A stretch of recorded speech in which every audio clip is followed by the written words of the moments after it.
ನಮ್ಮ ದೇಶ 78ನೇ ಸ್ವಾತಂತ್ರ್ಯೋತ್ಸವದ ಹೊಸ್ತಿಲಲ್ಲಿದ್ದು ದೇಶದ ಸ್ವಾತಂತ್ರ್ಯಕ್ಕಾಗಿ ಬ್ರಿಟಿಷರ ವಿರುದ್ಧ ಸಾಕಷ್ಟು ಹೋರಾಟಗಳನ್ನು ಮಾಡಿದ ಇತಿಹಾಸ ನಮ್ಮ ಮುಂದಿದೆ.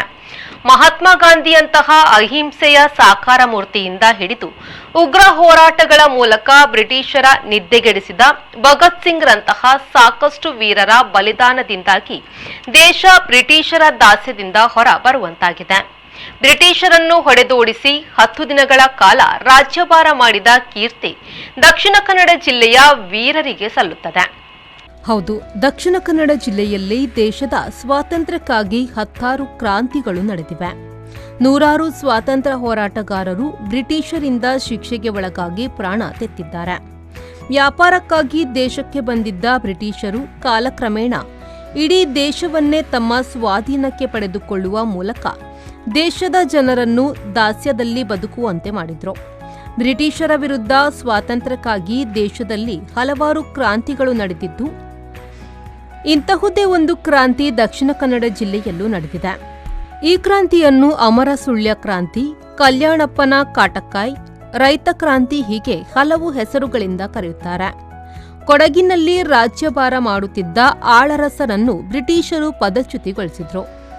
ಈ ಸಂದರ್ಭದಲ್ಲಿ ಬ್ರಿಟಿಷರ ವಿರುದ್ಧ ಕೊಡಗಿನ ಜನರಲ್ಲಿ ಅಸಮಾಧಾನ ಸ್ಫೋಟಗೊಂಡಿತ್ತು.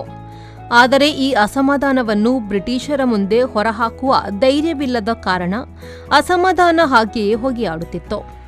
ಇದೇ ಸಂದರ್ಭದಲ್ಲಿ ಮಡಿಕೇರಿಯ ಕಲ್ಯಾಣಪ್ಪ ಎನ್ನುವ ವ್ಯಕ್ತಿ ದಕ್ಷಿಣ ಕನ್ನಡ ಜಿಲ್ಲೆಯ ಸುಳ್ಯಕ್ಕೆ ಬಂದು ಸುಳ್ಯದಲ್ಲಿರುವ ಒಕ್ಕಲು ಮಾಡುವವರನ್ನು ಸೇರಿಸಿಕೊಂಡು ಬ್ರಿಟಿಷರ ವಿರುದ್ಧ ಹೋರಾಟಕ್ಕೆ ಸಜ್ಜುಗೊಳಿಸುತ್ತಾನೆ.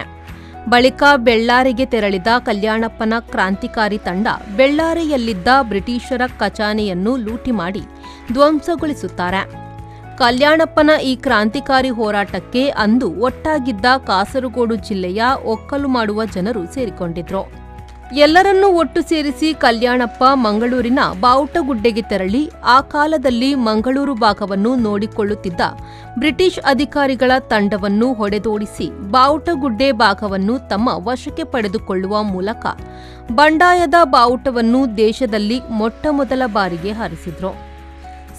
1834ರಂದು ನಡೆದಿದ್ದ ಈ ಬಂಡಾಯ ದಕ್ಷಿಣ ಕನ್ನಡ ಜಿಲ್ಲೆಯ ಇತಿಹಾಸದಲ್ಲೇ ನೆನಪಿನಲ್ಲಿಡುವ ಕ್ರಾಂತಿಯ ರೂಪದಲ್ಲಿ ಬಿಂಬಿತವಾಗಿದೆ. ಬ್ರಿಟಿಷರನ್ನು ಹೊಡೆದೋಡಿಸಿ 13 ದಿನಗಳ ಕಾಲ ಕಲ್ಯಾಣಪ್ಪನ ಕ್ರಾಂತಿಕಾರಿ ತಂಡ ಜಿಲ್ಲೆಯ ರಾಜ್ಯಭಾರವನ್ನು ಮಾಡುವ ಮೂಲಕ ಬ್ರಿಟಿಷರ ವಿರುದ್ಧ ತೊಡೆತಟ್ಟಿತ್ತು. ಬಳಿಕ ಮಂಗಳೂರಿಗೆ ಆಗಮಿಸಿದ ಹೆಚ್ಚುವರಿ ಬ್ರಿಟಿಷ್ ಪಡೆ ಕ್ರಾಂತಿಕಾರಿಗಳನ್ನು ಹೊಡೆದೋಡಿಸಿ ಮತ್ತೆ ಮಂಗಳೂರನ್ನು ವಶಕ್ಕೆ ಪಡೆದಿತ್ತು. ದೇಶದಲ್ಲಿ ಬ್ರಿಟಿಷರ ವಿರುದ್ಧ ಹೋರಾಟಗಳು ಆರಂಭವಾಗಿದ್ದು 1900ರ ಇಸವಿಯ ಬಳಿಕವಾಗಿದ್ದು, ಮಹಾತ್ಮ ಗಾಂಧಿ 1920ರ ಇಸವಿಯಲ್ಲಿ ತಮ್ಮ ಹಲವು ರೀತಿಯ ಹೋರಾಟಗಳನ್ನು ಮಾಡುವ ಮೂಲಕ ದೇಶದ ಸ್ವಾತಂತ್ರ್ಯಕ್ಕಾಗಿ ಶ್ರಮಿಸಿದ್ರು. ಆದರೆ ದಕ್ಷಿಣ ಕನ್ನಡ ಜಿಲ್ಲೆಯಲ್ಲಿ ಇದಕ್ಕಿಂತ ಮೊದಲೇ ಬ್ರಿಟಿಷರ ವಿರುದ್ಧ ಬಂಡಾಯ ಶುರುವಾಗಿತ್ತು. ಇದೇ ಕಾರಣಕ್ಕಾಗಿ ದೇಶದ ಸ್ವಾತಂತ್ರ್ಯಕ್ಕೂ ದಕ್ಷಿಣ ಕನ್ನಡ ಜಿಲ್ಲೆಗೂ ಅವಿನಾಭಾವ ಸಂಬಂಧವಿರುವುದನ್ನು ಈ ಬಂಡಾಯ ಸಾಬೀತುಪಡಿಸಿದೆ. ಪ್ರವೀಣ್, ವಿ4 ನ್ಯೂಸ್, ಪುತ್ತೂರು.